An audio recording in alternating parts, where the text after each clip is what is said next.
quarry and actually posted a swim split of 44 minutes and 35 seconds. We believe this is actually a record, world record Ironman swim. He exited, as you'll see in the little interview, second.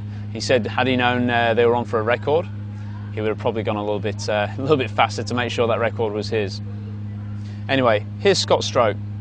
Now, having never seen Scott swim before, I wasn't sure what to expect, and I was mildly impressed, or should I say very impressed by his stroke. As you can see, we're doing a couple of laps here. On the way down, Scott is swimming very, very steady. On the way back, he's swimming much, much more like race pace here.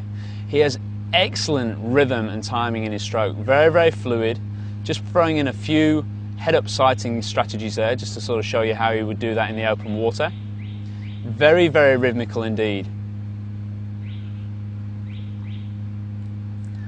Quite a strong propulsive leg kick for a pro triathlete. Good alignment into the water. What we'll see when we go underneath the water is how Scott tends to press down a little bit at the front end of the stroke, especially with his right arm.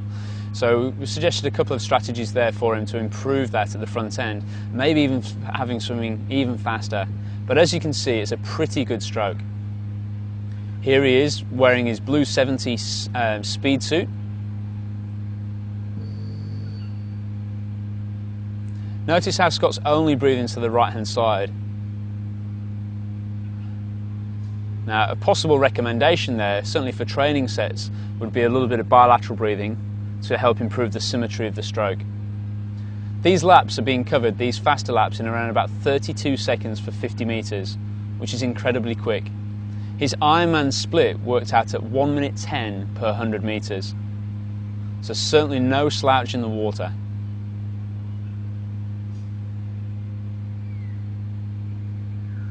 Just demonstrating a few sighting strategies there as well.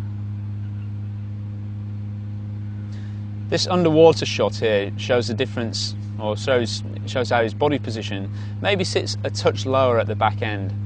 Hips are down a touch, heels are down underneath the surface of the water. What we did see though from this same angle underneath the water with the wetsuit or the fast skin is just how much this elevated Scott's body position. Here we go, going back in this fast skin. Now obviously what we have to remember here is he's coming back much faster, so this would naturally lift him up a little bit higher. He's also swimming with a much, much more powerful leg kick. Having said that though, body position's looking good, rhythm and timing is excellent. A really, really great freestyle stroke. And you certainly can't argue with a 44-minute Ironman split. So Scott had come down to Challenge Stadium, just wanted a little bit of footage of his stroke. We were actually filming a new project down there, soon to be released. And we figured we'd get some high-def footage of Scott's stroke, just to show him exactly what he's doing. Now, a couple of things here. You can see how he's actually holding on to his breath just before exhaling underneath the water.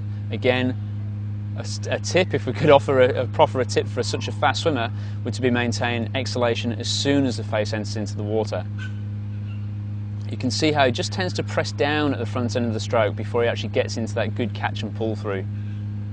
So again, a little bit of energy going in there to lifting him up in the water as opposed to pressing him back.